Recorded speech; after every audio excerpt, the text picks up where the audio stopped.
ശുദ്ധാക്ഷരങ്ങളിലേക്ക് പ്രിയപ്പെട്ടവരെ വീണ്ടും സ്വാഗതം. When you are around it is easy to be good കത്തിലെ വരികളാണ്. നിങ്ങളടുത്തുള്ളപ്പോൾ നന്നായിരിക്കുക എന്നുള്ളത് കുറച്ചുകൂടി എളുപ്പമാണ്. ചില പുസ്തകങ്ങൾ കൂടെയുള്ളപ്പോൾ നന്നാവുക എന്ന പ്രക്രിയ കുറച്ചുകൂടി എളുപ്പമുള്ള പ്രക്രിയയായി മാറുന്നു. മറ്റ് ചില പുസ്തകങ്ങൾ അടുത്തുള്ളപ്പോൾ അടുത്തെന്തോ ചീഞ്ഞു നാറുന്ന പോലെ തൊട്ടാൽ പിന്നെ ദുർഗന്ധം നെഞ്ചോട് ചേർക്കപ്പെടും. എൻ്റെ കൈവശം ഉള്ളുണരാൻ chicken soup for the soul എന്ന പുസ്തകത്തിൻ്റെ മലയാള പരിഭാഷ ജാക്ക് കാൻഫീൽഡും മാർക്ക് വിക്ടർ ഹാൻസനും ചേർന്നൊരുക്കുന്ന ആത്മാവിൻ്റെ സൂപ്പ്. ഇത് നൊയമ്പ് കാലമാണ്. ഭക്ഷണ പാനീയങ്ങളോടൊക്കെ അല്പം അകലം പാലിക്കുന്ന ഈ സമയത്ത് ആത്മാവിന് വേണ്ടി എന്തെങ്കിലുമൊക്കെ ഒരുക്കിയെടുക്കുന്നത് നന്നായിരിക്കാം എന്ന് തോന്നി. സത്യത്തിൽ എന്താണ് ഏറ്റവും വലിയ ട്രാജഡി എന്ന് പറയുന്നത്? നമ്മൾ പരാജയമാണെന്ന തോന്നലാണ് ഏറ്റവും വലിയ ട്രാജഡി. നമ്മളെല്ലാവരും ഏറ്റവും അധികം ഭയപ്പെടുന്നത് പരാജയത്തെയാണ്. അപ്പോൾ ഒരാൾ പരാജയത്തിൻ്റെ വഴികളിലൂടെ നടക്കുമ്പോൾ ട്രാജഡിയെ പുണർന്ന് നടക്കുന്ന പോലെയാണ്. ഇതിൽ പരാജയഭീതി ഒഴിവാക്കി ആത്മാവിനെ ആകാശത്തോളം ഉയർത്താൻ സഹായിക്കുന്ന മട്ടിലുള്ള കുറേ ചെറു ലേഖനങ്ങളാണ്, അനുഭവ കഥകൾ മിക്കവാറും. ഓരോന്നും ഓരോ തൂവൽ പോലെ. ഈ തൂവലുകളൊക്കെ കൂട്ടിച്ചേർത്ത് കഴിഞ്ഞാൽ ഒരു ചിറകായി മാറാം. പിന്നെ ഒരാൾക്ക് ആകാശത്തോളം താരങ്ങളെയൊക്കെ തൊട്ടുരുമി നടക്കാൻ പറ്റുന്ന വിധത്തിൽ പറന്നുയരാൻ സാധിച്ചേക്കും. ടെഡ് എന്ന കുട്ടി തൻ്റെ അധ്യാപകൻ്റെ അടുക്കൽ സംസാരിക്കാൻ വരുന്നു. അവൻ പൊതുവെ മാർജിനലൈസ്ഡ് ചെയ്യപ്പെട്ട കുട്ടിയാണ്. അതായത് പിന്നാമ്പുറങ്ങളിലേക്ക് മാറ്റി മാറ്റി നിർത്തപ്പെടുന്ന അക്കൂട്ടത്തിൽപ്പെടുന്ന ഒരു ഉഴപ്പം കുട്ടി. എല്ലാവരും അവനെ എഴുതി തള്ളിയതാണ്. ഒരു പക്ഷേ ഈ അധ്യാപകൻ അവനുള്ള നന്മ കണ്ടെത്തി കാണണം. പിന്നെ വാശിയോടെ പഠിച്ചു ഉയർന്ന് എല്ലാവർക്കും മാതൃകയാകുന്ന വിധത്തിൽ അവനിങ്ങനെ മുന്നോട്ട് പോവുകയാണ്. വർഷാന്ത്യത്തിൽ അവൻ്റെ ടോപ്പ് സ്കോററാണ്. അധ്യാപകൻ അവനോട് ചോദിക്കുന്നുണ്ട്, പുതിയ കാഴ്ചപ്പാട്, പുതിയ കുതിപ്പ്, പുതിയ തരം വളർച്ച, ഇതെങ്ങനെ സാധ്യമായി? അവൻ അധ്യാപകനോട് പറയുന്നു, താങ്കളോടൊപ്പം കഴിയുമ്പോൾ എനിക്ക് എന്നെ തന്നെ കൂടുതലായി ഇഷ്ടപ്പെടാൻ കഴിയുന്നുണ്ട്. അത് തന്നെയാണ്. when I am with you, I can begin to love myself more. ഞാൻ നിങ്ങളോടൊപ്പം ആയിരിക്കുമ്പോൾ എനിക്ക് എന്നെ തന്നെ സ്നേഹിക്കാൻ കഴിയുന്നുണ്ട്. ഇത് മാതാപിതാക്കൾ, അധ്യാപകരൊക്കെ കേൾക്കേണ്ട, ധ്യാനിക്കേണ്ട ഒരു വാചകം തന്നെയാണ്. കുട്ടിക്ക് പറയാൻ സാധിക്കണം, ഡാഡിയുടെ കൂടെ ആയിരിക്കുമ്പോൾ എനിക്ക് എന്നെ തന്നെ സ്നേഹിക്കാൻ പറ്റുന്നുണ്ട്. മമ്മിയോട് അല്പം സംസാരിച്ച് കഴിയുമ്പോൾ എനിക്ക് എന്നെ തന്നെ ഇഷ്ടപ്പെടാൻ പറ്റുന്നുണ്ട്. മമ്മിയോടും ഡാഡിയോടും സംസാരിച്ച് കഴിയുമ്പോൾ, നിങ്ങളുടെ സംസാരമൊക്കെ കഴിയുമ്പോൾ എനിക്ക് എന്നോട് വെറുപ്പാണ്, നിങ്ങളോട് വെറുപ്പാണ്, ലോകത്തോട് മുഴുവൻ വെറുപ്പാണ് എന്ന് ഏതെങ്കിലും ഒരു കുട്ടി പറഞ്ഞു പോകുന്നുണ്ടെങ്കിൽ അതിൻ്റെ കാരണം, അവൻ്റെ ആ മനോഭാവത്തിൻ്റെ ജീർണതയ്ക്ക് കാരണം അവൻ മാത്രമാണോ? വെയിൻ ഡയർ ഇങ്ങനെ എഴുതിയിട്ടുണ്ട്, ഒരു കുട്ടിയുടെ സ്വന്തം വ്യക്തിത്വത്തെക്കുറിച്ചുള്ള ധാരണ മെച്ചപ്പെട്ടു വരുന്നത് നിങ്ങൾ കണ്ടു കഴിയുമ്പോൾ അവൻ്റെ പ്രവർത്തന മേഖലകളിൽ കാര്യമായ നേട്ടങ്ങളുണ്ടാവുന്നതും നിങ്ങൾ കാണും. മാത്രമല്ല, ജീവിതം കൂടുതലായി ആസ്വദിച്ചു തുടങ്ങുന്ന ഒരു കുട്ടിയെയാണ് നിങ്ങളപ്പോൾ കാണുക. പ്രിയപ്പെട്ടവരെ, നിങ്ങളുടെ കുട്ടി ഗന്ധർവനായിട്ടൊന്നും ജനിച്ചതല്ല. പക്ഷെ ഒരു പക്ഷേ അവനെ പിശാചാക്കി മാറ്റാൻ നിങ്ങൾക്ക് പറ്റിയെന്ന് വരാം. ഇനി കൂടുതൽ മൃഗീയ ഭാവങ്ങളോടുകൂടി ജനിച്ചു വീണ നിങ്ങളുടെ കുട്ടിയെ പിന്നെ മാലാഖയുടെ വഴിയിലേക്ക് നടത്താനും ഒരു പ്രായശ്ചിത്തം എന്ന മട്ടിൽ നിങ്ങൾക്ക് സാധിച്ചേക്കും. അങ്ങനെയാണെങ്കിൽ നിങ്ങളുടെ കയ്യിലാണ് മാന്ത്രിക ദണ്ഡ് ഉള്ളത് എന്നൊരു തിരിച്ചറിവ്, ആ തിരിച്ചറിവ് നമുക്കൊക്കെ ജീവിതത്തിൻ്റെ ഒരു പുതുനാമ്പായി മാറാം. അതിനൊക്കെ ഇത്തരം പുസ്തകങ്ങളൊക്കെ സഹായിക്കുന്നുണ്ട്. ലാവോട്സു, ചൈനീസ് ദാർശനികൻ നൽകുന്ന സുന്ദരമായ ഒരു വാചകമുണ്ട്, ധ്യാന വിഷയമാക്കാവുന്നേ ഉള്ളൂ. അദ്ദേഹം പറയുന്നു, ഒരു വിത്തിനുള്ളിലുള്ളത് എന്താണെന്ന് ഗ്രഹിക്കാൻ കഴിയുന്നവനാണ് ജീനിയസ്. ഒരു വിത്തിൻ്റെ ഉള്ളിൽ നിങ്ങളൊരു ചെറു വിത്തെടുത്ത് നോക്കുക, അനന്ത സാധ്യതകളാണ്. ഒരു വിത്തിനുള്ളിലൊരു മരം ഒളിച്ചു നിൽപ്പുണ്ട്, ഒരു വസന്തം ഒളിച്ചു നിൽപ്പുണ്ട്, ഒരു തണലുറങ്ങിക്കിടക്കുന്നുണ്ട്. ഇനി ഒരു വിത്തിനുള്ളിൽ ഒരു മഹാപ്രപഞ്ചം മൊത്തത്തിൽ മറഞ്ഞിരിക്കുകയാണ്. അത് കണ്ടെത്തണമെന്നുണ്ടെങ്കിൽ ഒരു ജീനിയസിൻ്റെ കണ്ണ് വേണം. ഇനി ആ വിത്തിനെ മരമാക്കി, വനമാക്കി, പ്രപഞ്ചമാക്കി മാറ്റണമെന്നുണ്ടെങ്കിൽ അത്തരത്തിലുള്ള കരുണയുടെ ഒരു ഭാവം വേണം. ഒരു ഫോർമേറ്റർക്കും നല്ല പാരൻസിനും അത്തരം ആറ്റിറ്റ്യൂഡാണ് ഉണ്ടാവേണ്ടത്. അത്തരം ആറ്റിറ്റ്യൂഡ് പ്രദാനം ചെയ്യുന്നുണ്ട് ഇതുപോലുള്ള പുസ്തകങ്ങൾ. ഇനി ചില ഓർമ്മപ്പെടുത്തലുകൾ കൂടി നമുക്ക് സമ്മാനിക്കുന്നുണ്ട് ഇതുപോലുള്ള പുസ്തകങ്ങൾ. സാച്ചി എന്നൊരു കുട്ടിയെക്കുറിച്ച് ഇതിൽ ചെറിയ ലേഖനമുണ്ട്. സാച്ചി 4 വയസ്സുകാരിയാണ്. പുതിയ കുട്ടി ജനിച്ചു കഴിഞ്ഞപ്പോൾ മറ്റുള്ളവർക്ക് പേടിയാണ്. കാരണം സാച്ചി വല്ല പ്രശ്നങ്ങളുണ്ടാക്കിയാലോ. പക്ഷേ ഒരു ദിവസം 4 വയസ്സുകാരി ഈ പുതിയ കുട്ടി അനുജൻ്റെ അടുത്തേക്ക് ചെന്നു. അവൻ്റെ അടുക്കലേക്ക് എങ്ങി വലിഞ്ഞ് കട്ടിലേക്ക് കയറി അവനെ ഉപദ്രവിക്കുമോ എന്ന പേടിയോടുകൂടി മാതാപിതാക്കൾ മാറി നിൽക്കുന്നുണ്ട്. സാച്ചി എന്ന ഈ 4 വയസ്സുകാരി കുഞ്ഞിൻ്റെ അടുത്തേക്ക് അടുത്തിരുന്നിട്ട് കാത് കൂർപ്പിച്ച് പിന്നെ അവൻ്റെ മുഖത്തേക്ക് നോക്കി ഒരൊറ്റ ചോദ്യം, പാവേ ദൈവം എങ്ങനെയാണ് ഇരിക്കുന്നത്? ഞാൻ സത്യത്തിൽ ദൈവത്തേക്ക് മറക്കാൻ തുടങ്ങി, വളർന്നുപോയില്ലേ? അപ്പോൾ പറഞ്ഞു തരിക ദൈവം എങ്ങനെയാണ് ഇരിക്കുക. നമ്മളുടെ ഉള്ളിൻ്റെ ഉള്ളിലെ ഒരു കുട്ടി ദൈവത്തെ ഓർത്തെടുക്കുന്നുണ്ട്. ദൈവം എങ്ങനെയാണ് ഇരിക്കുക, എങ്ങനെയാണ് സ്നേഹിക്കുക എന്ന് മറന്നിട്ടില്ല. ആ മറക്കാത്ത കുട്ടിയെ വീണ്ടും ഒന്ന് ഉണർത്തി എടുക്കലാക്കി ഒരു സെൽഫ് ഫോർമേഷനെ കാണാവുന്നേ ഉള്ളൂ. എല്ലാ ദിവസവും നിങ്ങളിൽ തന്നെയുള്ളൊരു കുട്ടിയോട് ചോദിക്കുക, ദൈവം എങ്ങനെയായിരുന്നു? ഞാൻ മറക്കാൻ തുടങ്ങി ദൈവത്തിൻ്റെ സ്നേഹത്തിൻ്റെ കരുണയുടെയൊക്കെ വഴികൾ. അത് ഓർത്തെടുക്കുവാൻ നമ്മെ ചില ആളുകൾ, ചില നിഷ്കളങ്ക ഭാവമുള്ള ആളുകൾ സഹായിക്കുന്നുണ്ട്. ഇനി മറ്റുള്ളവർ നമ്മുടെ ജീവിതത്തിൽ വളരെ പ്രധാനപ്പെട്ട വ്യക്തികളായി ഗണിക്കേണ്ടതുണ്ട്. അങ്ങനെ ഗണിക്കുന്ന ചില ആളുകളുടെ ഓർമ്മപ്പെടുത്തലുകളും നമ്മെ ഒരുപാട് നന്മയിലേക്ക് നയിക്കാറുണ്ട്. ഇതിലെ മറ്റൊരു അനുഭവ പാഠം ശ്രദ്ധിക്കുക. മാതാപിതാക്കൾ തമ്മിലുള്ള ബന്ധം നമ്മളെങ്ങനെയാണ് ഇപ്പോൾ സാധാരണ ഇതിൽ അമ്മമാരും അപ്പന്മാരും ഒക്കെ മക്കളെ കാണുമ്പോൾ ജനറേഷൻ ഗ്യാപ്പ് ഉണ്ടാകുന്നെന്ന് പറയുന്നുണ്ട്. ജനറേഷൻ ഗ്യാപ്പ് എന്ന് പറയുന്നത് പണ്ട് ഞങ്ങൾ വലിയ സംഭവമായിരുന്നു, ഇപ്പോഴെന്താ നിങ്ങളിങ്ങനെ? ഇത് പറയാത്ത മാതാപിതാക്കളുണ്ടോ എന്ന് എനിക്കറിയില്ല. എന്നെ കേട്ടിപ്പോൾ സ്നേഹത്തോടെ കേട്ടിരിക്കുന്ന മാതാപിതാക്കളും മക്കളും ഇപ്പോൾ പതുക്കെ തല്ലുപിടിച്ച് തുടങ്ങാം. കാരണം എല്ലാ മാതാപിതാക്കളും പറയുന്നത് ഞങ്ങൾ പണ്ട് ഒരുപാട് ത്യാഗങ്ങൾ അനുഷ്ഠിച്ചിട്ടുണ്ട്, വളരെ നല്ലവരായിരുന്നു. നുണയാണ്. ശ്രീനിവാസൻ്റെ സിനിമയിൽ പറയുന്ന പോലെ ഞാൻ പണ്ട് ത്യാഗങ്ങൾ അനുഷ്ഠിച്ച് മണ്ണും പുല്ലും മുള്ളും ഒക്കെയുള്ള വഴികളിലൂടെ നടന്നിട്ടുണ്ട്. അപ്പം മകനോട് ചോദിക്കുന്നുണ്ട്, ഡാഡിയുടെ സ്കൂള് ശബരിമലയിലായിരുന്നു, ഇത്രയൊക്കെ മലയൊക്കെ താണ്ടി പോകാനായിട്ട്. അത്തരത്തിൽ നിങ്ങളുടെ മക്കൾ എപ്പോഴെങ്കിലുമൊക്കെ ചോദ്യങ്ങൾ ചോദിച്ചിട്ടുണ്ടാകാം. ഇതിലെ ഒരു നുറുങ്ങ്, മകളുടെ വസ്ത്രം കണ്ടിട്ട് അമ്മയ്ക്ക് സഹിക്കാനാവുന്നില്ല. ഒരു പിച്ചക്കാരിയെ പോലെ നീ നടക്കുന്നത്. എല്ലാ ദിവസവും കോളേജിലേക്ക് അവൾ ഒരുങ്ങി പോകുമ്പോൾ അവൾ പറയുന്നത് അങ്ങനെയാണ്, നീ എന്തൊരു പിച്ചക്കാരിയെ പോലെ, ഞാനെന്തൊരു പിച്ചക്കാരിയുടെ മകളാണ്, അമ്മയാണ്, എന്തുകൊണ്ടാണ് നീ ഇങ്ങനെയൊക്കെ നടക്കുന്നത്? കാരണം നല്ല ജീൻസ് വാങ്ങിച്ചിട്ട് അത് തേച്ചുരച്ച് വൃത്തികേടാക്കുന്നു, നല്ല വസ്ത്രം കീറിമുറിച്ച് കളയുന്നു, ഒരു ഭിക്ഷക്കാരിയെ പോലെ ക്ലാസ്സിലേക്ക് മുടിയെ കഴിച്ചിട്ട് കോലം കെട്ട് പോവുകയാണ്. ഇതൊന്നും മാറ്റിക്കൂടെ എന്നാണ് മമ്മി ചോദിക്കുക. ഒരു ദിവസം ഉറങ്ങാൻ കിടന്നപ്പോൾ ഇവരുടെ മനസ്സിലൊരു ചിന്ത, ഒരു പക്ഷേ ജനറേഷൻ ഗ്യാപ്പായിരിക്കാം, ഇവളുടെ കൂട്ടുകാരികളൊക്കെ ഇതുപോലെയൊക്കെ തന്നെ ആയിരിക്കും വന്നിട്ടുള്ളത്.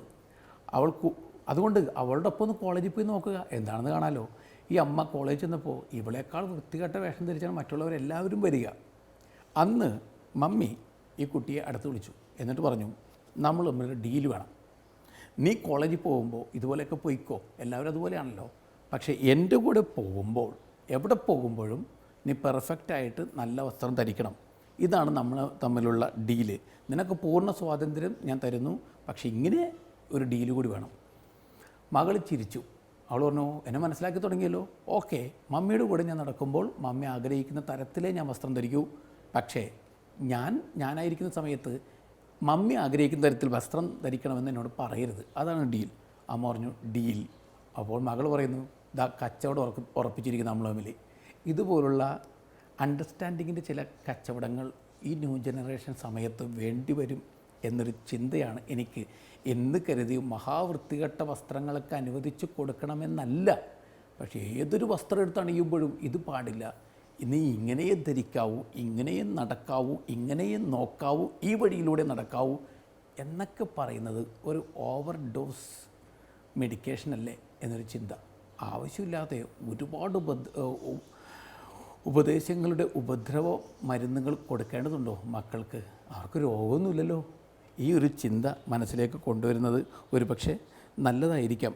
ഇനി മാതാപിതാക്കളെ, നിങ്ങൾ നൽകാവുന്ന ഏറ്റവും വലിയ ഉപദേശം എന്താണ്? നിങ്ങളുടെ ജീവിതം കൊണ്ടുള്ള ഉറപ്പാണ്. ആ ഉറപ്പ് എത്രത്തോളം മക്കൾക്ക് കൊടുക്കാൻ പറ്റുന്നുണ്ട് എന്നൊരു ചോദ്യവും നമ്മുടെ മനസ്സിലേക്ക് കൊണ്ടുവരേണ്ടതാണ്. 1989 അർമേനിയയിൽ വൻ ഭൂകമ്പം നടന്നു. ആ വർഷം റിക്ടർ സ്കെയിലിൽ 8.2 രേഖപ്പെടുത്തിയ വലിയ ഭൂമികുലുക്കം. 4 മിനിറ്റിനുള്ളിൽ 30,000 ആളുകളാണ് പെട്ടെന്ന് മൺമറഞ്ഞു പോയത്. ഒരു സ്കൂൾ ഇരുന്ന ഭാഗം മുഴുവൻ ഭൂമിക്കടിയിലായി. അവിടേക്ക് ഒരാൾ ഓടി വന്നിരിക്കുകയാണ്. അയാൾ ഓഫീസിൽ ജോലി ചെയ്യുമായിരുന്നു. ആ സ്കൂളിൽ അയാളുടെ മകൻ പഠിച്ചിരുന്നു. ഇയാൾ പൊട്ടിക്കരയുകയാണ്. നിനക്കെന്ത് ആപത്ത് വന്നാലും ഡാഡി ഉണ്ടാവും എന്ന് അവനോട് പറഞ്ഞിട്ടുണ്ട്. തെറ്റിച്ചു കളഞ്ഞില്ലേ? ഇപ്പോൾ അവൻ ഭൂമിക്കടിയിലാണ്. പക്ഷേ അയാൾ ഉറപ്പിച്ച് പറയാണ്, എൻ്റെ മകൻ ജീവനോടെ ഉണ്ടാവും. ആളുകൾ പറഞ്ഞു, നിങ്ങൾക്ക് ഇപ്പോൾ ബുദ്ധിനാശം കൂടി വന്നിരിക്കുകയാണ്. കാരണം എത്ര മണിക്കൂറുകളായി ആ സ്കൂൾ കെട്ടിടം അപ്പാടെ ഭൂമിക്കടിയിലായിട്ട്. അവിടെ ഉണ്ടാവില്ല ഭഗ്നാവശിഷ്ടങ്ങൾക്കിടയിൽ. ഇയാൾ പറയുന്നു, ഇല്ല, എൻ്റെ മകൻ കാത്തിരിക്കുകയായിരിക്കും, എന്നെ സഹായിക്കുമോ ഒരു കല്ല് മാറ്റാൻ? ആളുകൾ പറഞ്ഞു, അത് കൂടുതൽ കോംപ്ലിക്കേഷൻ ആകും. ഒരുപാട് കുട്ടികൾ, 36 പേരുണ്ടായിരുന്നു ക്ലാസ്സിൽ, അതിലിപ്പോൾ 14 പേരെയും കാണാതായിട്ട്. ആ കുട്ടികൾ എവിടെയായിരിക്കാം? അവർ അന്വേഷിച്ച് പോകുന്നതിനിടയിൽ കൂടുതൽ രംഗം ട്രാജിക്കാക്കി മാറ്റാനാണ് സാധ്യത. അതുകൊണ്ടൊന്നും ചെയ്യണ്ട. പക്ഷേ അയാൾ പറഞ്ഞു, ഒരു കല്ലെടുത്ത് മാറ്റാൻ സഹായിക്കും. അവർ അവസാനം ഇയാളുടെ സ്നേഹബുദ്ധിയായുള്ള നിർബന്ധത്തിന് വഴങ്ങി കല്ലുകളെടുക്കാൻ തയ്യാറാവുന്നു. കല്ലുകളെടുത്ത് മാറ്റി 12 മണിക്കൂർ, 24 മണിക്കൂർ, പിന്നെ 36, 38 മണിക്കൂറിലെത്തി. 38 മണിക്കൂറിലെത്തി കഴിഞ്ഞപ്പോൾ ഒരു അത്ഭുത കാഴ്ചയാണ് അവരെ കാത്തിരിക്കുന്നത്. ഇവരുടെ മകൻ അവിടെ ജീവനോട് ഇരിക്കുകയാണ്. അവൻ പറഞ്ഞു, അർമാൻഡ് എന്ന പേരിൽ ഇയാൾ വിളിച്ചു കൂകി അടുത്തോട്ട് വരുമ്പോൾ അവൻ വിളി കേട്ടു.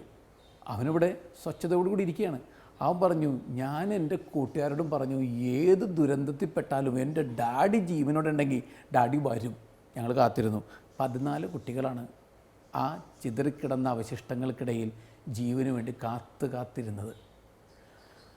മക്കൾക്ക് ഇതുപോലെ മാതാപിതാക്കൾക്ക് ചില ഉറപ്പുകൾ നൽകാൻ സാധിക്കണം. എവിടെ ചെന്ന് നീ വീണാലും, ഏത് കുഴിയിലേക്ക് വീണാലും ഡാഡി ഉണ്ടാവും, മമ്മ എവിടെ ഉണ്ടാവും നിന്നെ സഹായിക്കാനായിട്ട്.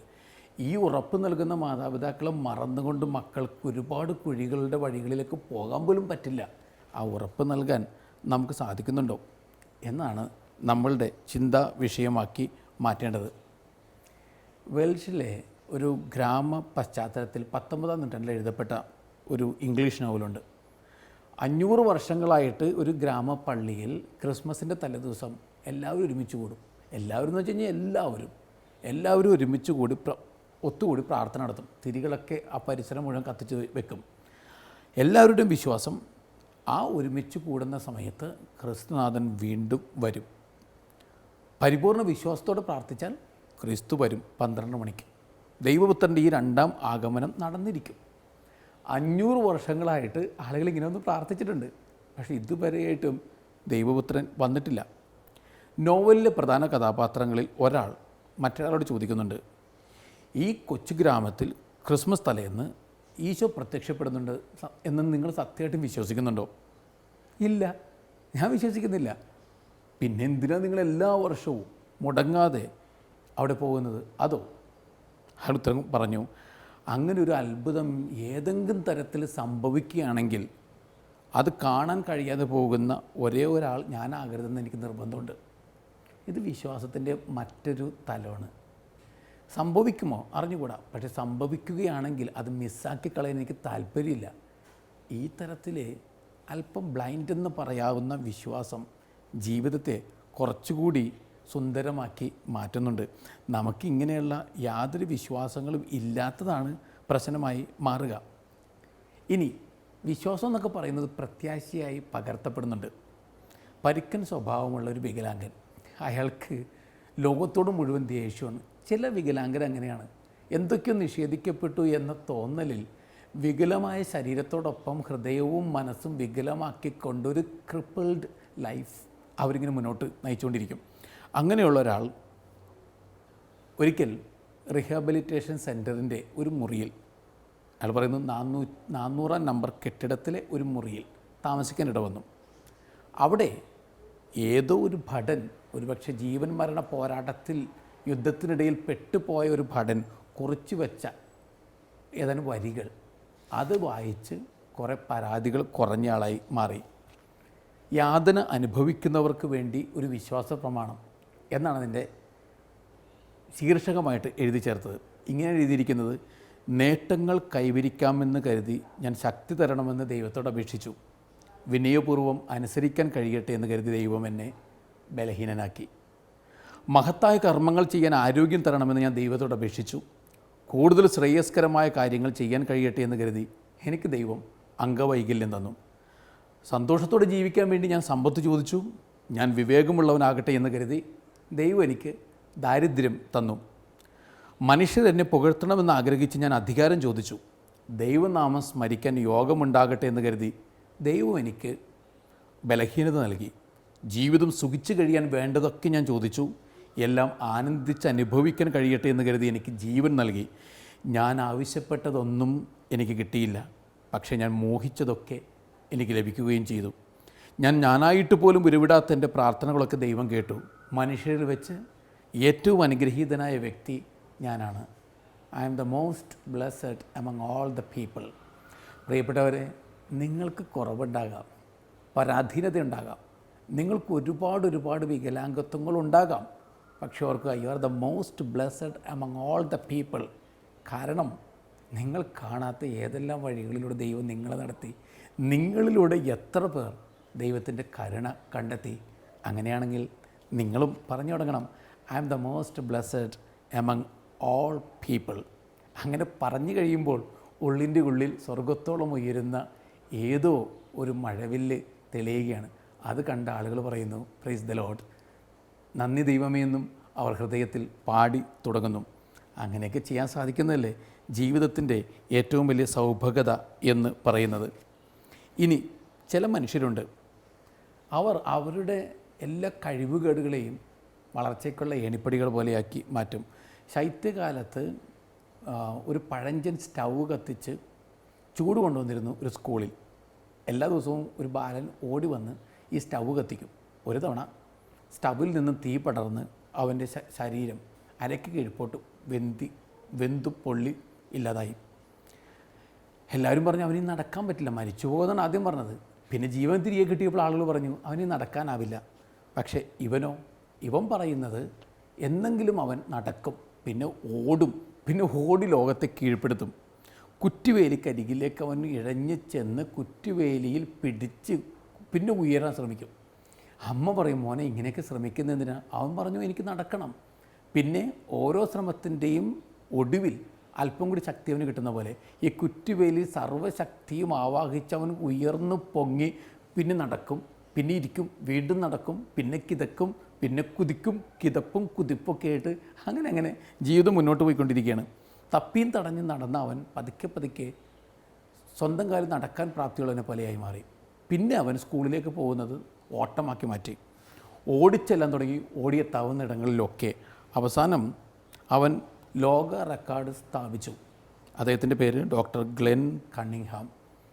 ലോക മാരത്തണിൽ റെക്കോർഡ് സ്ഥാപിച്ച ഓട്ടക്കാരനായി അരക്ക് കീഴ്മേൽ മുഴുവൻ തളർന്നു പോയ ഒരാൾ. നമ്മുടെ ജീവിതത്തിൽ തളർന്നു പോയത് ശരീരമല്ല, മനസ്സാണ്. അതുകൊണ്ടാണ് നമുക്ക് നമ്മെ തന്നെ ഓടിത്തോപ്പിക്കാൻ പറ്റത്. ഈ പുറത്തൊരാളല്ല പ്രതിയോഗിയായിട്ടുള്ളത്, അകത്തൊരാളാണ് മടി പിടിച്ച് നിരാശ കൊണ്ടിരിക്കുന്ന ഏതോ ഒരാൾ. അയാളെ തോൽപ്പിക്കാൻ സാധിച്ചു കഴിഞ്ഞാൽ നമ്മുടെ ജീവിതത്തിൽ വിജയമായി കഴിഞ്ഞു. പാറ്റി എന്നൊരു പെൺകുട്ടി ലോസ് ആഞ്ചലസിൽ അത്ഭുതം സൃഷ്ടിച്ചിട്ടുണ്ട്. ഈ ഫിറ്റ്സുള്ള ആളാണ്. അതുകൊണ്ട് തന്നെ അവർക്ക് എപ്പോഴും അസുഖം വരുമല്ലോ. അങ്ങനെയുള്ള അവൾക്കൊരാഗ്രഹം, ഫിറ്റ്സ് രോഗബാധിതരായ ആളുകൾക്കും ഒരുപക്ഷെ ഓടാനൊക്കെ സാധിക്കും. അവൾ സ്വപ്നം കണ്ടത് ഇങ്ങനെയാണ്: ഞാൻ 3000 മൈലുകൾക്ക് അപ്പുറത്തേക്ക് ഓടിയെത്തും.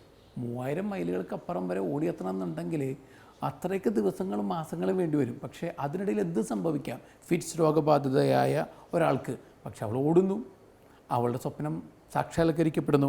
അവളെക്കുറിച്ച് സിനിമ പോലും വന്നു, റൺ പാറ്റി റൺ, ഓടു പാറ്റി ഓടു. ഈ ഓടു എന്ന് പറയുന്നത് നിങ്ങളുടെ ഉള്ളിൽ തന്നെയുള്ള ഏതൊരു ഹയർ ഫോമാണ്.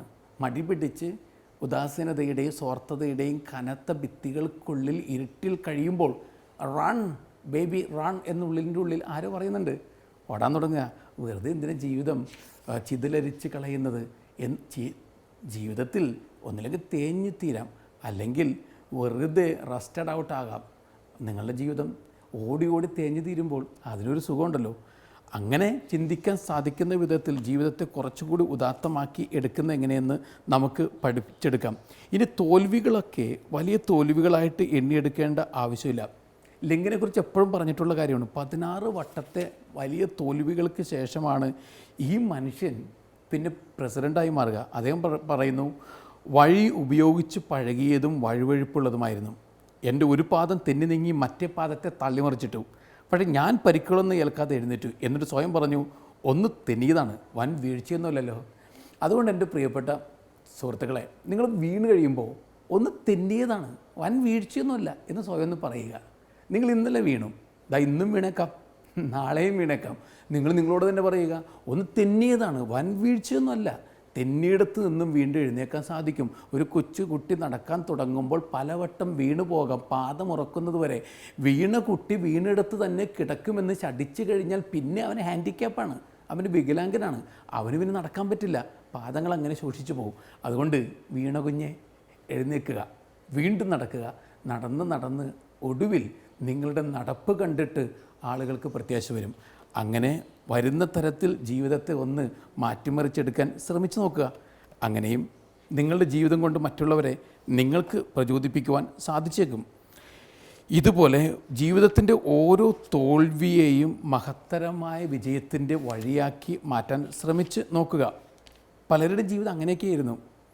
ബീഥോവൻ വളരെ വിലക്ഷണമായ രീതിയിലാണ് ആദ്യകാലത്ത് വയലിൻ വായിച്ചിരുന്നത്.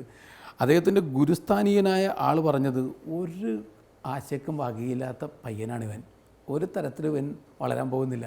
പിന്നെ ലോകം മഹാനായ സംഗീതകാരൻ എന്ന മട്ടിൽ അയാളുടെ മുമ്പിൽ പ്രണമിച്ചു.